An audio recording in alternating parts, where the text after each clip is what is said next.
Bon dia, tarda, nit, nens i nenes de tot el país. Si encara no us ho heu desfet per la calor, gràcies per estar aquí i per veure un altre vídeo de les noves adquisicions a la meva col·lecció. Gràcies també per la rebuda que va tenir el vídeo de la nova distribució de la meva col·lecció. Agraït de tot cor, intro i comencem.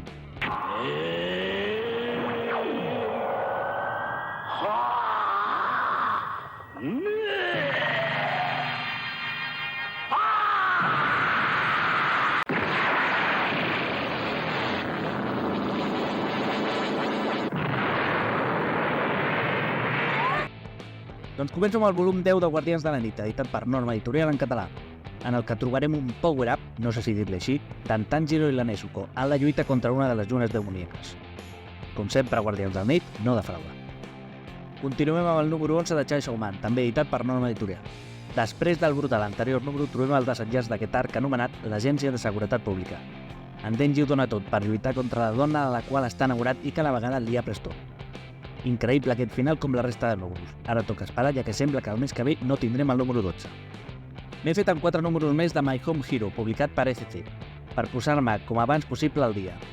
Aquests números són la segona part de les desgràcies d'en Tetsuo Totsu, que a més d'assassinar, treballar amb la Yakuza o desfer-se de cadàvers, se li sumen els problemes amb la família de la seva dona. Per mi una gran sorpresa trobar-me aquesta història que estic gaudint molt. El número 11 d'Amanecer de X, editat per Panini Comics, ens porta 5 històries, de la qual destaco el Gigant Size de Magneto, en el que veurem una aliança d'aquest amb Namor. Ja ho he comentat altres cops, però tenir aquests números així fa que descobreixi històries i personatges que potser només comprar les grapes no sé si estaria interessat. I la casualitat ha volgut que aquest mes acabi la mateixa col·lecció 2 cops alhora. Fa molts anys vaig començar a comprar números sueltos de l'edició castellana del Doctor Slump per acabar-la. Aquests 4 se m'han resistit gairebé 6 anys. Tenint en compte que vaig començar a comprar els primers números l'any 97, he estat quasi 25 anys per acabar-la. Tot i estar indignat en Planeta per no treure aquesta col·lecció en català en el seu moment, vaig començar a comprar-la de segona mà i ara ja puc dir que la tinc acabada. Entre una col·lecció i l'altra hi ha diferències de contingut extra que us ensenyaré en un altre vídeo. I això ha estat tot aquest mes. Al setembre torna la sèrie vermella de Bola de Drac, a més de noves col·leccions que començaré.